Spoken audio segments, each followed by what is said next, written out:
მოგესალმებით ეს უკვე ბათუმიდან და ბათუმის აჭარის ფილიალში გავდივარ წითელ ხალიჩაზე. ხვალიდან უკვე დავიწყეთ ავტომობილების შემოყვანას და სულით და გულით მინდა დავყვადიჭო მთელი საქართველოს მოსახლეობა, ვინც ჩვენთან ურთიერთობა ქონია და ეკნება მომავალში და უკვე მინდა სახელმწიფოს აჭარის სახელმწიფოს ვთხოვო, რომ შაბათს 20-ში მოვიდეს და ხარი დაგვიჭიროს. ეს ჩვენთვის ძალიან დიდი სტიმული იქნება.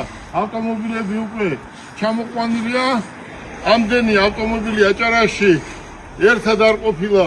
ახალი ავტომობილები თქვენ ხედავთ, ამოდენა საწყობი არის, უამრავი ავტომობილია შემოყვანილი. ხვალიდან უკვე დავიწყებთ ამ ავტომობილების შეყვანას და რა არის ბიზნესი ავტოსფეროში.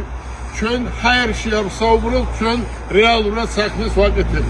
აჭარის ხელმძღვანელობიდან, ჩაქვის ხელმძღვანელობიდან, საპატრულო პოლიციიდან იმდენად კმაყოფილი ვარ, რომ ძალიან დიდი სტიმული მომეცა, რომ აჭარაში ყველაზე საუკეთესო ცენტრი გამეკეთებია. თქვენ ხედავთ, მარტო ცენტრი, მარტო შოურუმი არ არის, აქ არის სერვისი, მომსახურება, სადაც შეგვიძლია მოუსახუროთ ერთდროულად 20 ავტომობილს.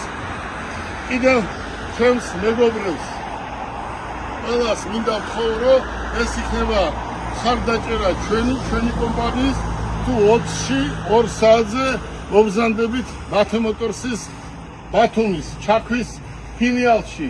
ავტომობილებს ხედავთ, ფასდაკლებები, რა თქმა უნდა, იქნება, გისურვებთ წარმატებას და დარწმუნებული ვარ, რომ იმ დონეზე ვიმუშავებთ და ისე შევაყვარებთ ხალხს თავს, რომ ავტომობილებს სხვაგან ყიდვის სურვილიც კი არ უნდა ქონდეს მომხმარებელს. გისურვებთ წარმატებას, გელოდებით 20-ში, აი ამ გრანდიოზულ ცენტრის გახსნაზე, ბათუმში, აჭარაში, ჩაქვის ფილიალში. გისურვებთ წარმატებას.